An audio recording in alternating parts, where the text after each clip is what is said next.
everyone. May peace be on you all, and welcome to another episode of I'm a Muslim and That's Okay. And I am back with another gift of the gab. And with me, I have a very special guest because I've been following her on social media for a while now. And as you know, the world around us is not in a good state. So I have with me my guest, Ty, who is here to discuss with us collective liberation. But before we get into that, I would love for you to introduce yourself to us. I was reading in your bios, and it said that you are an immigrant to, actually, not an immigrant, but you are an asylum seeker. You were an asylum seeker to Canada, and because of the situation in Sudan, you're Sudanese. So please tell us, in itself, I can't imagine. You were 5 years old when you had to leave Sudan, and then eventually you ended up in Canada. Like that, we're all privileged over here. None of us can imagine like how this would be. Please tell us about that and how it has shaped the work that you do right now. Absolutely. Well, first and foremost, thank you so much for having me. I'm super excited to be here and just, be in community and share.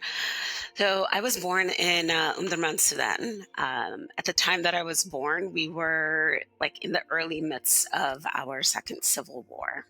And there was Mm-hmm. also a military coup that was going on by Mm. Omar al-Bashir. So even my birth story is crazy. My mom's like, I don't even know if you were going to survive. Oh, Like, wow. we didn't know because the situation was just so crazy there.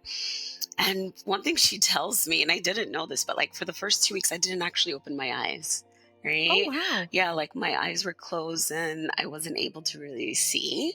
But Oh. alhamdulillah, like after a couple of weeks, my body was able to like open its eyes again. We do the Mm. kuhl on the babies. So like Yeah. I was like all made up throughout that whole Right. process to try and see again.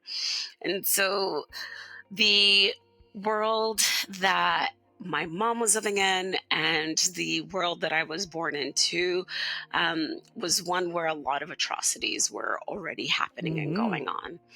And it took us until I was about 4 or 5 before we were finally able to do something about getting out. So Right. that means those first 4 or 5 years of life were just in a state of chaos. Right. Um, we had family members who were slaughtered. Mm-hmm.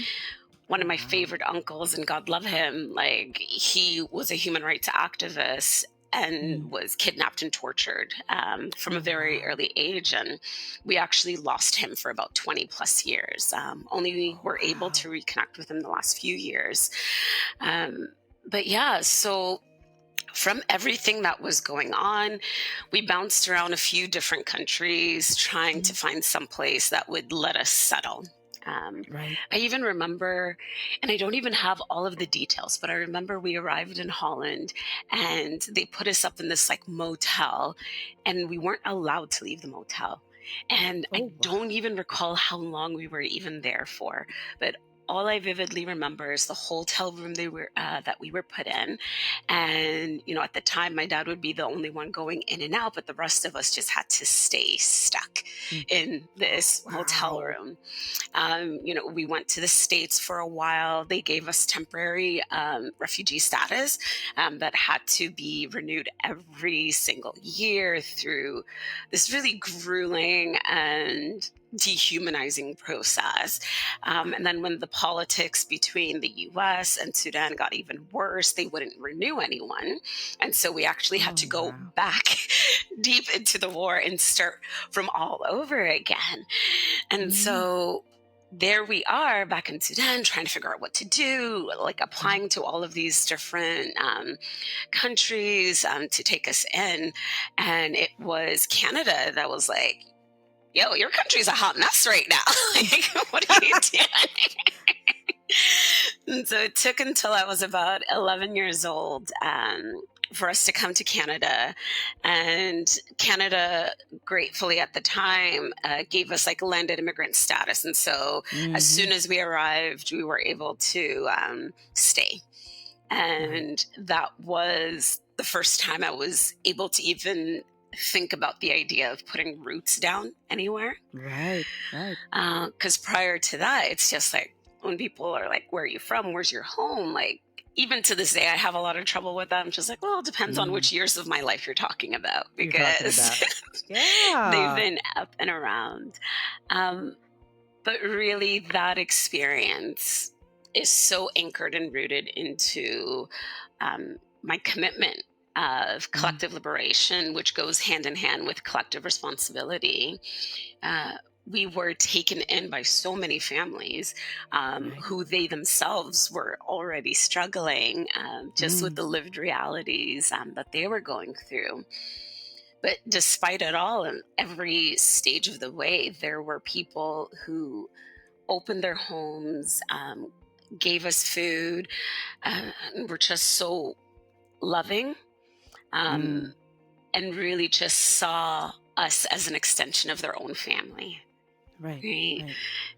And that early experience, along with everything else that followed, and how I was brought up, and how my community has shown up, really speaks to why my commitment to collective liberation is the way that it is, but Mm. also why it's shaped so differently from what you might see with other people Right. as well too. Right. Right. Because, like, I can't. None of us, like, a majority of us, can't even imagine this because, I mean, like, you were existing, like, you were born in essentially a torn country, like, with civil war and all sorts of conflicts, and unfortunately, Sudan is still in the midst of this.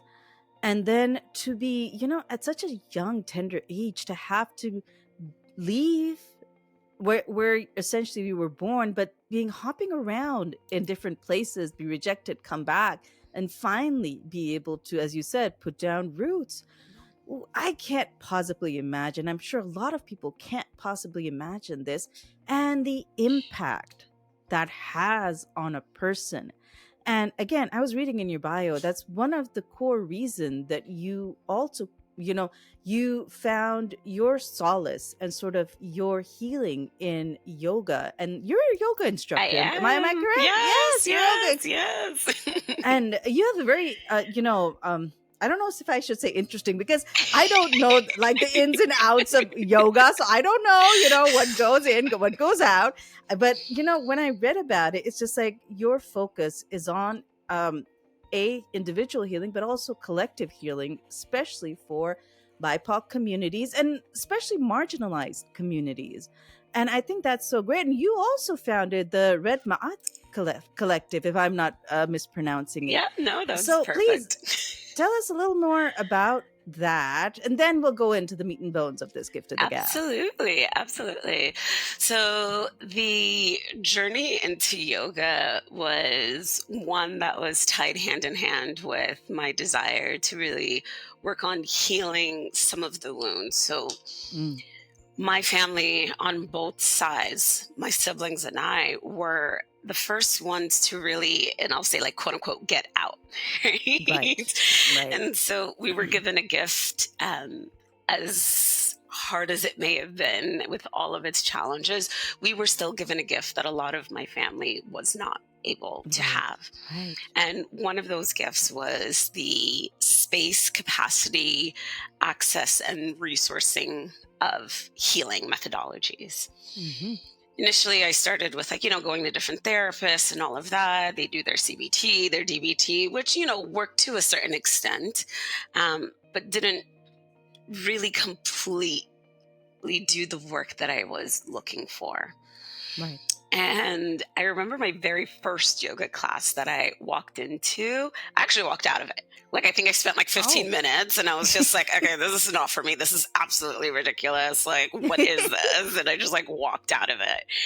And it took almost 3 years for one of my friends to kind of like drag me kicking and screaming into another yoga class, because I was like, no, I already tried it. I don't like it. Like, what is Right. this whole like yoga nonsense?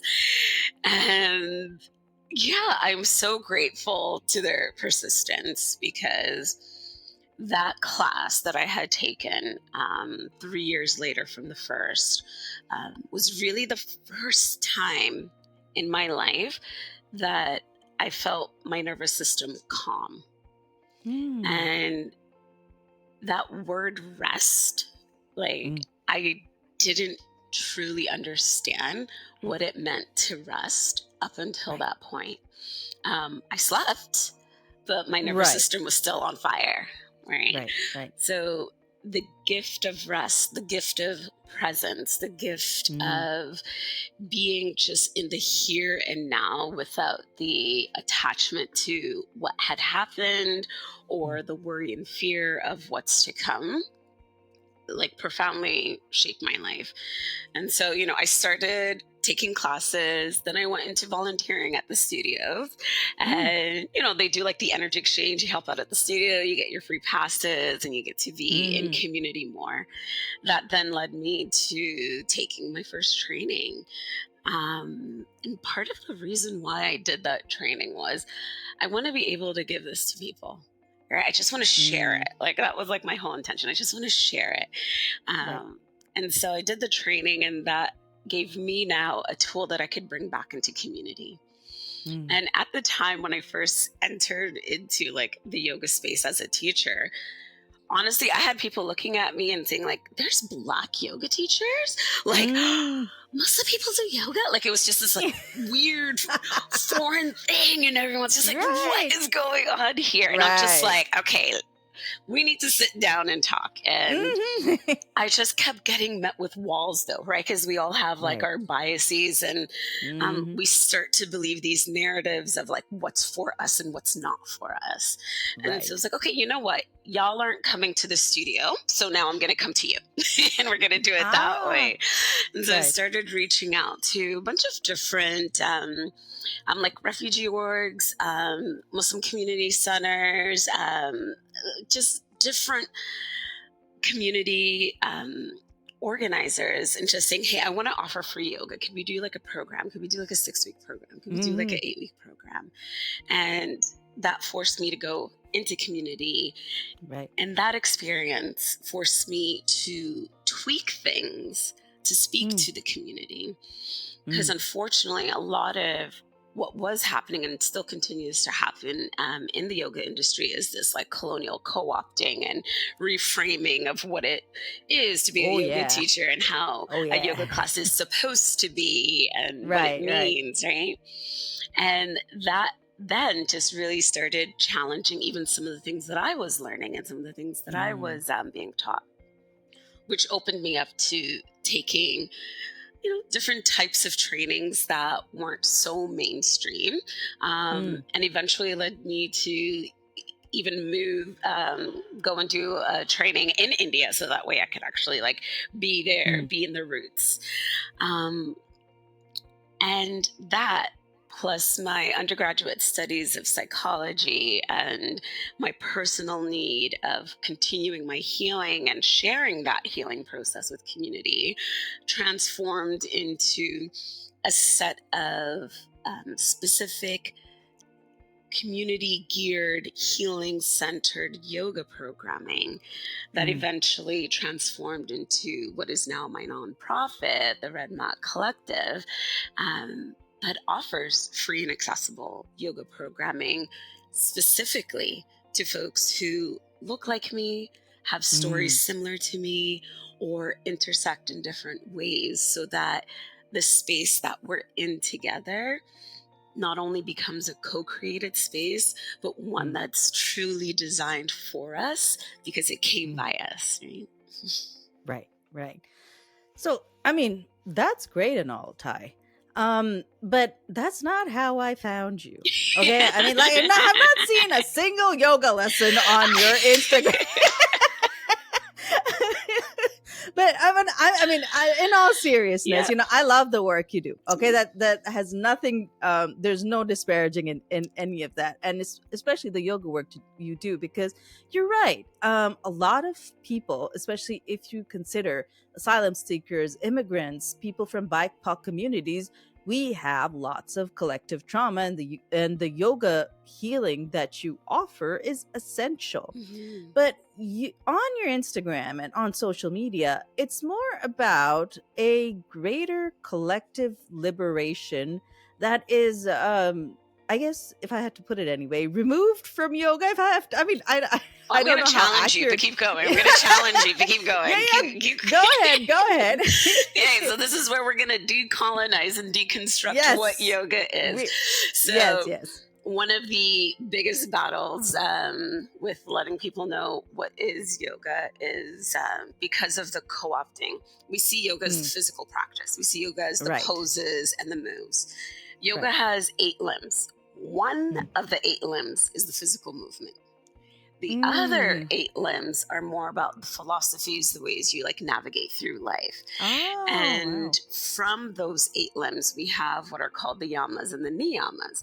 And one of the reasons why I fell in love with yoga is it spoke to how I choose to show up as a Muslim. Right. Now, in the early days, one of my favorite sheikhs was doing a lecture. And one of the things that had come up during that lecture, he was asked by one of the attendees, like, why would like oppression be allowed? Why would XYZ be allowed? Right? Like, Right. why would Right. these evils be allowed? Right. If we have, Allah, if we have this like divine presence, Yeah. like, why would that be allowed? And then the sheikh just looked at the crowd and was just like, Allah poured into you compassion. He poured into you wisdom. He Right. poured into you the ability to create and do with your hands, the Right. ability to speak, the ability to critically think. And so the question shouldn't be, why is there oppression? The question should be, why are we allowing oppression when we've been given all of the tools that we need to eradicate Exactly. it? And Right. then from there, going back to the yamas and the niyamas, what I loved from that is when we break down the philosophies, they're all extremely radical and in line with social justice. And 2 that I'm going to point out right now are ahimsa and satya. So ahimsa is nonviolence, non-harming. And a lot of people take that as like, oh, be passive, don't cause harm. No, it's also eradicating harm. It's Right. also pushing back against violence. It's also the removal of systems of harm. And then we have satya. Satya is truth telling. And that's when we start challenging and pushing back false narratives and social constructs. That's when we start naming things and challenging our own implicit biases. And so that political work that you see me doing on my Instagram feed comes from my way of showing up as a Muslim and my work as a yoga teacher. So the 2 are completely present in every single one of those posts that you see. And I think that's fantastic. I'm glad you brought that up, because again, I'm like, again, I have literally Of course. minimum knowledge of yoga, if at that. That's all we know, because again, yoga has been heavily appropriated Absolutely. by colonizer culture. It is so far removed from what it originally is that we don't know it for what it is. It's just like lots of yoga poses. Yeah, you feel great after all of this, and et cetera, et cetera.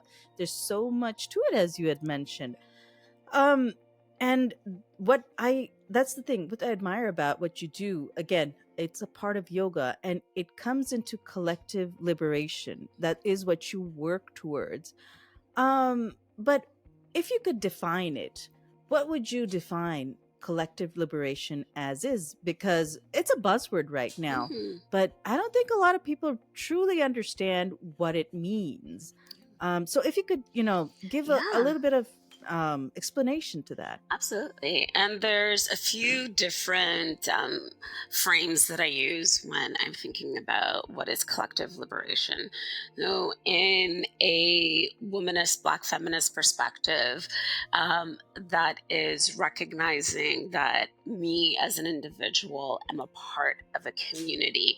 And so, Hmm. for me to do well, the community has to do well. Right. Right, because the Right. two are not inseparable. Right. Through the yogic lens, it's literally in the word yoga. So yoga, when we translate it from its original Sanskrit, means to yoke, to join, and to recognize that Hmm. everything is interconnected with one another. And Right. then when I think from my Islamic lens, like that's the ummah, and Hmm. that's the call of stewardship that Right. we as humans are supposed to be doing here. And so, Hmm. if I were to summarize what is collective liberation, it is Ubuntu, the African Hmm. philosophy, I am because you are. It Hmm. is stewardship, it is a responsibility that we as humans have here on this earth. And Right. it is the recognition that me and my life and the good that I want from it Hmm. cannot be separated from what is happening for the community. Right. Right. So, I mean, again, that is clear cut. But um if I could like put it in a way Yeah.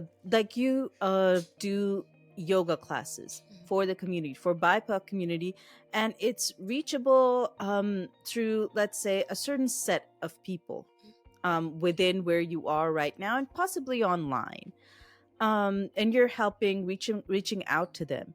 But when we speak about like the greater global and how everything exists right now, there are so many, like multiple genocides happening within the world, and we speak of collective liberation. How is the regular person supposed to really act upon it when, like if we take Palestine into consideration, when that one genocide is something that weighs so heavily upon the Muslim people, a because it we have so much, um I guess, and I hate to even put it this way, but footage that comes out of it, that we are witnessing it, we see the damage that is being done, and then at the same time to process other genocides like the genocide in Sudan, Congo, the Uyghurs, you name it, like there ain't no part of the world that isn't suffering from it. So how do we process it Mhm. in a sense that we can take it all collectively Mhm. and work with it collectively? Absolutely. Common denominator is one of my big terms. Because at Okay. the end of the day, every one of those genocides that you listed Mm, comes from the same root: right. power grabs, Mm, capitalism, different systems of oppression. If we right. start looking at things individually, Hmm. it's very overwhelming. Yeah. And we find ourselves numbing out because we can't handle it. But Right. if we take a step back and like wide frame it, we can Mm, actually trickle all of it down to the same sources. And then that becomes something that is a lot more easier to navigate through, right? mm. Palestine, for example. Palestine's been happening for 75 years. Oh yeah. If I'm embodying collective liberation, that means I'm embodying collective responsibility. My Mm, collective responsibility then is to seek truth. And so that means I'm paying attention to everything going on in the mm. world, especially Right. the things that my country is doing. Right. Right. Especially that, right? So why does my country have 100 military bases in XYZ, Right. Right. foreign country? Why is my government spending XYZ funding some war here and there, right? Right. So it really first starts with like, let me sit with what the reality of these situations boils down to. And Mm, then let me unpack the truth with that. mm. Let me take a look at where the money is going. And then I can Right. start making changes within my life. Because again, what's happening in Palestine is funded by what's happening here. Right. What's happening in Palestine is through the power grab of the system here. And so me being here in the West and how I show up day by day directly links back to everything in Palestine, directly links back to everything in Sudan, everything in Congo, everything in the Uyghurs, everything. And so if I don't pause to recognize that my hand is in this and then choose how I want my hand to be in it, then I'm working in a like hyper individualistic frameworking, and I'm no longer entrenched in that idea of collective liberation. Because I think I'm removed, but I'm not removed. No one's removed. Right. We're all in this together. Right. But here's the other thing. Excuse me. The thing is, like, when we like make the connection to Palestine, we can see the direct connection because our tax money, funds so much of this, and all the corporations that are involved in this, they get our money. So we understand the direct connection when it comes to Palestine. But when it comes to other parts of the world, wherever genocides are happening, and unfortunately the ones that I've mentioned are the ones that are more visible, there's so many that are going on.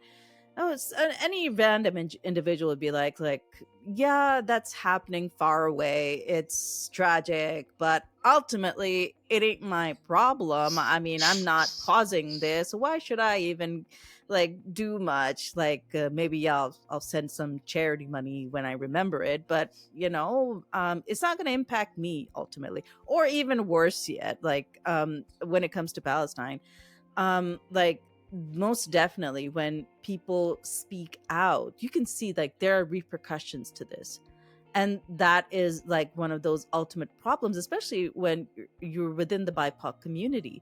We are as is, we exist with so much of our ingrained trauma from colonization. We're is it worth the trouble? So please, if you could expand on those two things. Yeah, absolutely.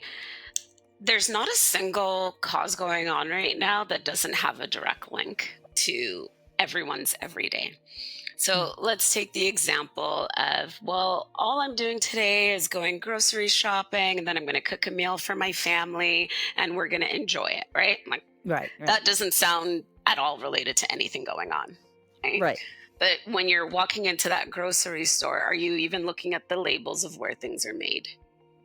And then if you're not looking at the companies who are producing those things, you might not even find out that that product that you're buying is actually helping fund atrocities in Mexico, is helping fund atrocities here. Avocados. Yeah. Avocados is I saw the documentary, and there's literally mafias that are behind avocado growth, and I was I can't say I've sworn off avocados, but I do avoid them. I avoid buying them. I was yeah, no, I can't be one of this. Yeah, but how involved is that in your life? And one of the things that I like to tell folks when we're thinking about systems of oppression, everyone's looking for the shark. So right now, with Palestine, we can see this big shark. We know what the enemy is, right? And that's what everyone keeps looking for. They're looking for the shark in the waters. Right. But systems of oppression are actually the water itself. Oh. We are completely immersed in it. Mm-hmm. Here, specifically in the West, we are a settler colony. Right. Period. Mm-hmm. We are 5 miles deep into the water. Mm-hmm. There is nothing that we are doing day to day that doesn't have some sort of impact. Mm-hmm. So if we are not slowing down and choosing how we want to engage with that impact, we are complicit. Now, not everyone can do everything. That's just completely unreasonable. Right. But if everyone, the collective, does something, then that's where the power is. Right. And so we each need to really do that internal work of recognizing, okay, what is my sustainable, realistic contribution to combating systems of oppression. And those Mm, repercussions might be too extreme for someone.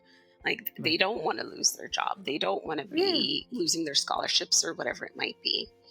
And so to be outright and blatant might not be realistic for their lived reality, but they can Right. choose what they buy. They can Right. choose Right. what software programs they use. They Right. can Right. choose how often they replace their phone. Sure. Right? Most definitely. Right? Yeah. There's so many different ways to show up. And we Mm, need to get out of this like perfectionism mindset where if we're not doing it all, then it's not good enough. And so, what right. is the point? Right. And Right. then we end up stuck repeating the Right. same cycles over and over again. You do not need to be perfect. Mm, You, like me, are in a space of learning and adjusting. mm, And so when you find a way that you can show up sustainably, mm, hold on to that. And then after right. a while, that in itself becomes second nature. And then you might find you have room and capacity to add on more to that. Mm, Right. right. So everything we do is linked. There's no removal. That's not the world we live in. You choose. Mm, Do I want to pour into collective liberation by making even small adjustments that will compound?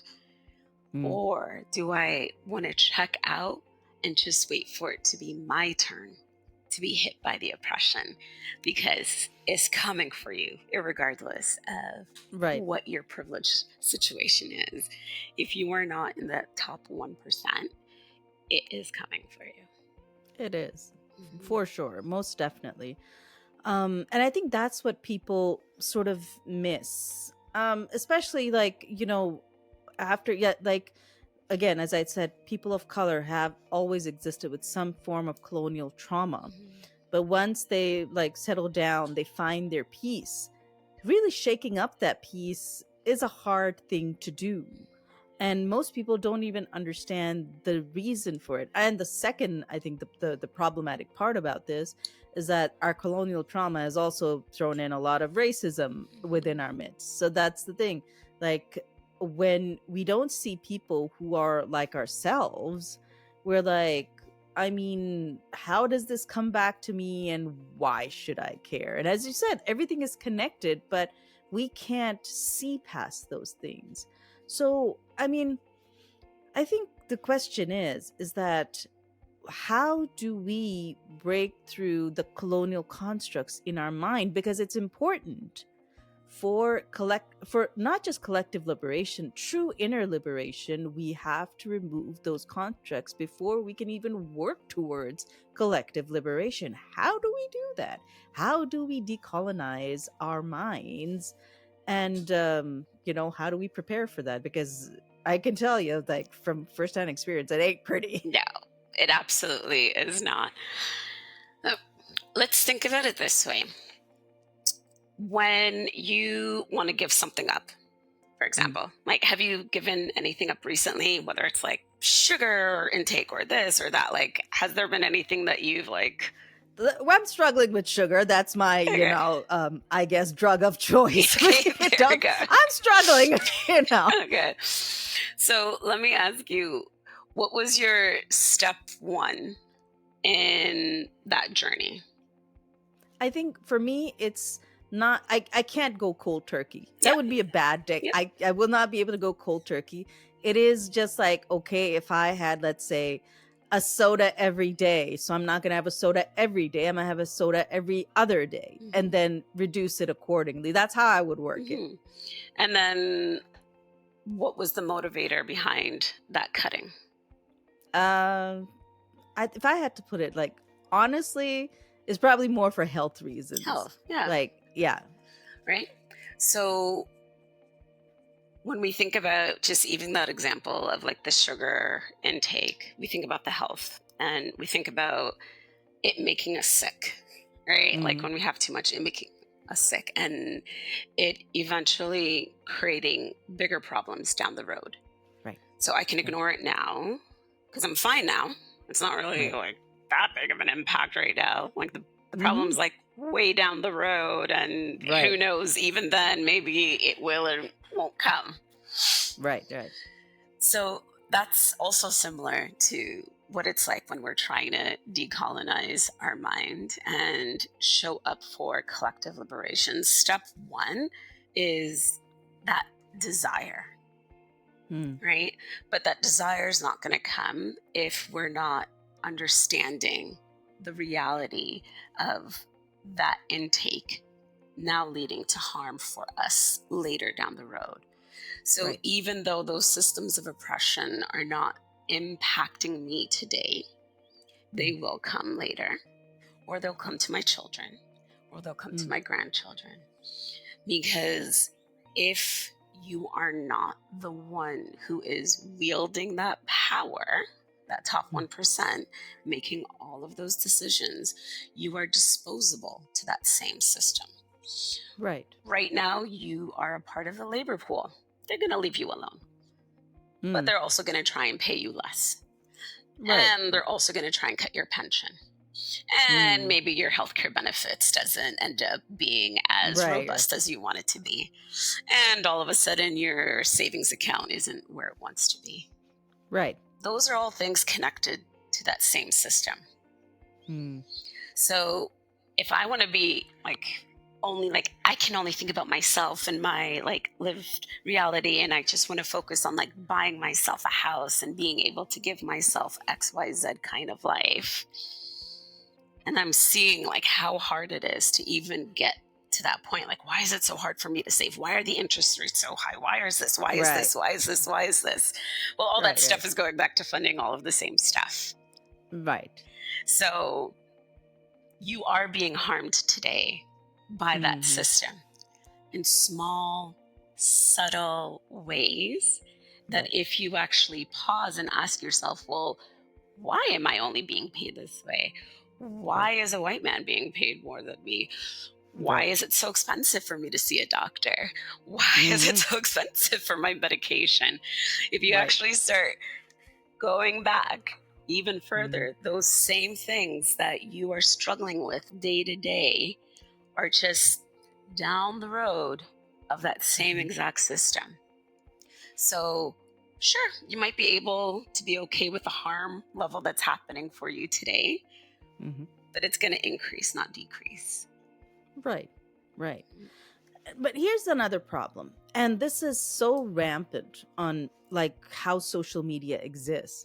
I mean, when you like flip through reels, you see, this dude who goes around, he asks people, "Oh, you've got a really fancy schmancy car. How much do you make in a month?" And they like throw out some astronomical figure, like I make like 50,000 a month, Mm-hmm. and oh, can I see your house and so on and so forth. The the the the I guess the catch of all of that is that they're trying to make people think that if that you can be a part of the top 1%. Like, oh, this dude, like, he's on the street, he's got a Lamborghini, he's making 50,000 a month, and they have these like random things like I made 50,000 a month by reselling on Amazon, by buying on Marshalls, or some random thing. There's always there's like 4 step thing. You could do this too if you follow my XYZ guide and so on and so forth.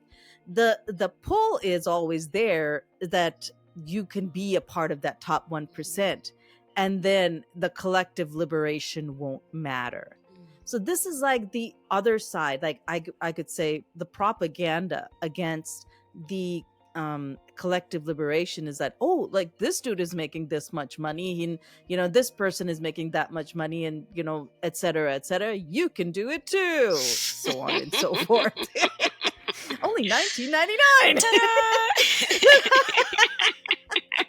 The question is then that when you have this coming in your face, like, then why would anyone be motivated? They'd be like, I want to be a part of that top 1%.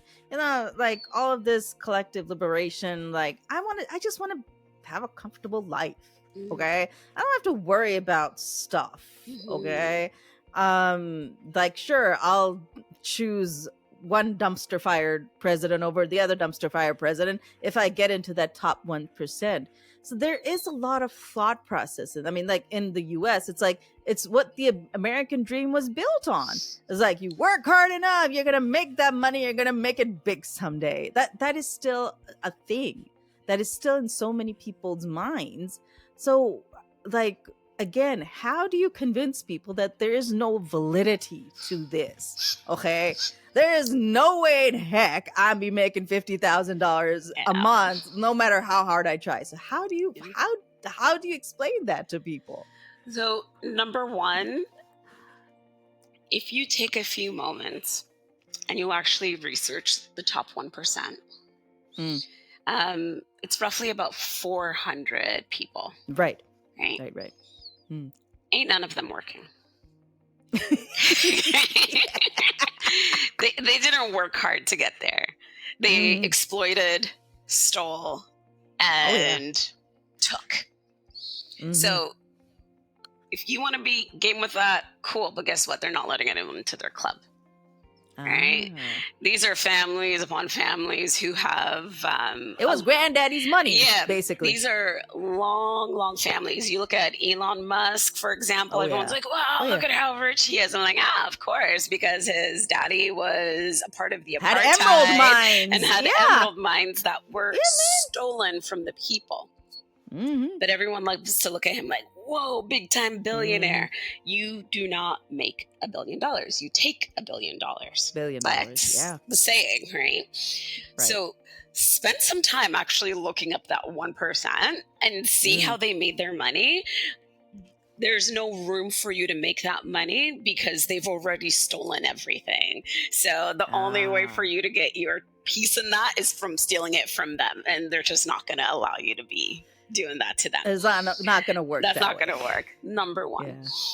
Number two, people need to start valuing themselves more so that they can recognize that they deserve more than the crumbs and that we all deserve a cookie. So that comfortable life that everyone is striving for, if you are constantly chasing that carrot that's like a mile away, you will not get it.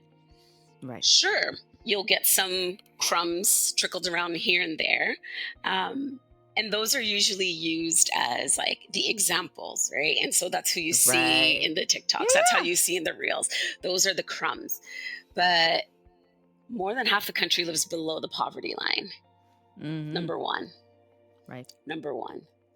85% of the entire world has 15% of the net worth of the world. Like, take that in. Right. In order for you to be able to make it into that top 10, that top 1%, you got to steal it. So if stealing it is how you want to go, cool. Congratulations. You're not for me. Right, but if you're genuine and you're saying, like, I just want to have a good and comfortable life, well, hey, this system's not the one that's actually going to give it to you. It's actually shown you. It gave you a couple of crumbs, but it's shown you that you're going to constantly be in this hamster wheel chasing, because the only way that 1% can maintain being in the 1% is through exploiting everyone else. Right. And so can you value yourself enough to not be exploited anymore? Because that's your lived reality. You are being exploited because what you're pouring into the system does not match what you give, what the system gives you. The system gives back to you. Right. Yeah. So that 1-to-1 already, or that lack of 1-to-1 already lets you know that there is exploitation happening to you today, regardless of what you do. You could be making 6 figures. You're still exploited. Right. You're still contributing more than you're getting. Period. That's exploitation. Period. Right. In Africa, South Asia, Latin America, you're just seeing it on a bigger extreme. Right. But the only difference is the level of exploitation. So can you value yourself?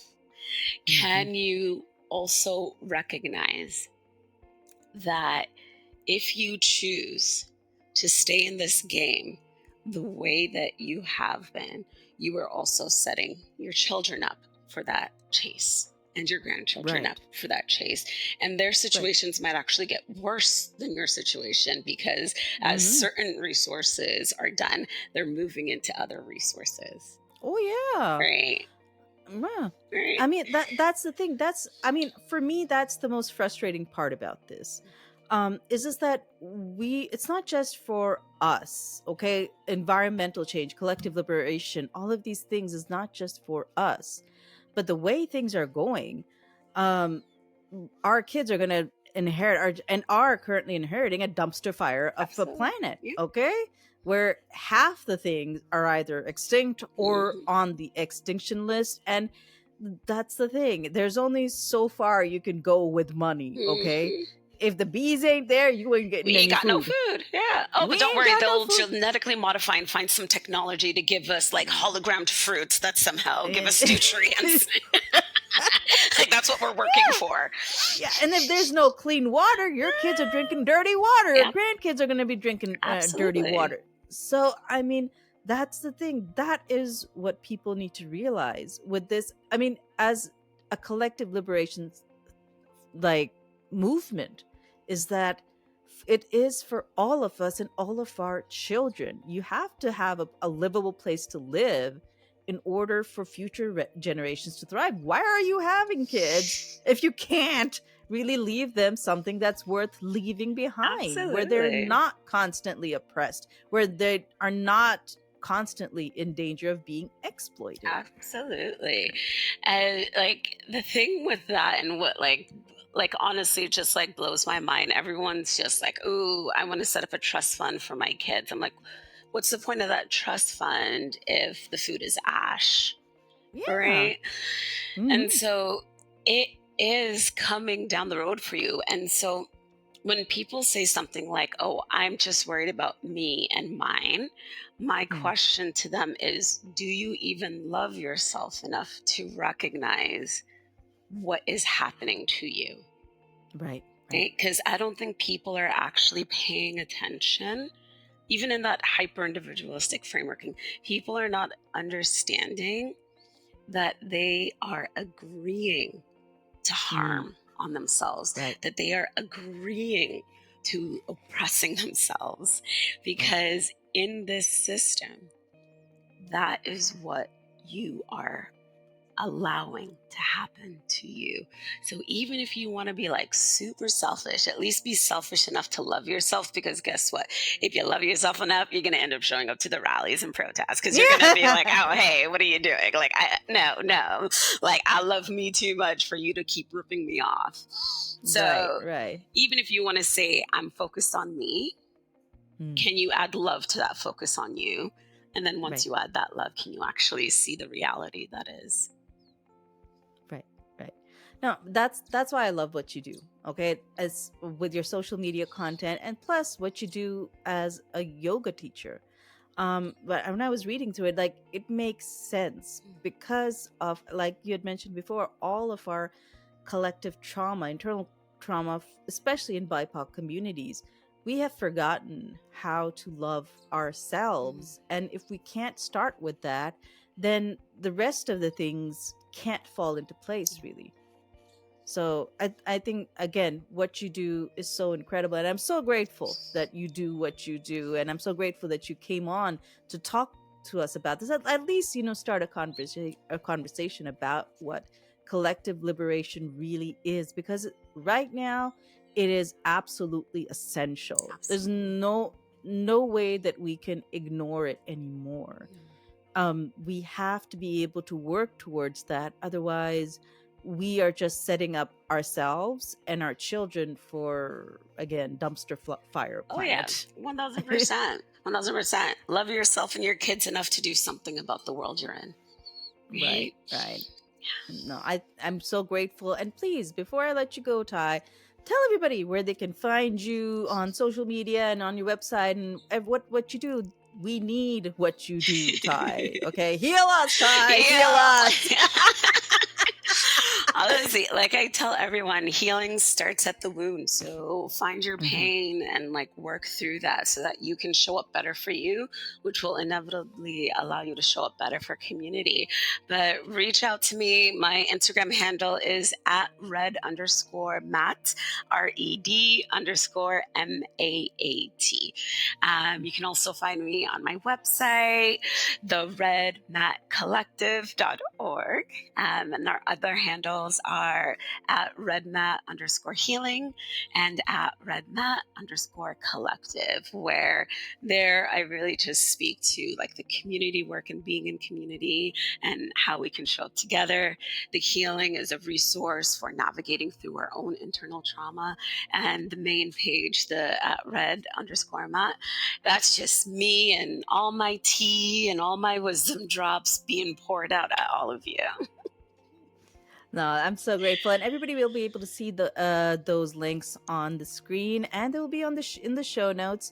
But thank you so much again, Thank Ty, you. for coming in, speaking to us, and thank you to everybody who's listened in and watched us on YouTube. Y'all take care of yourself, and please start collective liberation. We need it. Start healing yourself. Yesterday. Healing We need it yesterday, but yesterday. yesterday, but we're trying, Ty. Yes. We're trying. So Amazing. you Thank you. guys take care of yourself, and may peace be on you all.